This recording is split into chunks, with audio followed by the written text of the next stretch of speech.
星期日繼續留喺檳城，我哋到訪咗一個超過100年嘅中國式庭園大宅。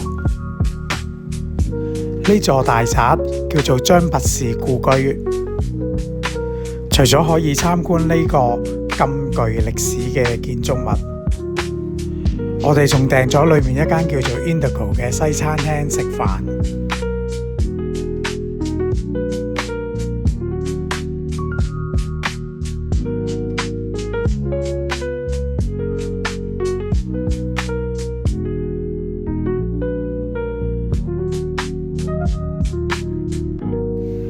入到去餐廳裏邊嘅環境都幾舒服，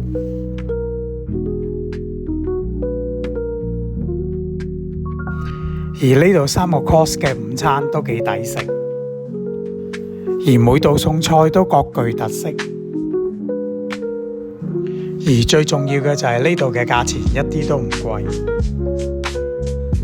咁嘅環境同埋食物質素就真係超值啊！如果上嚟檳城嘅朋友啊，我絕對推薦呢間餐廳。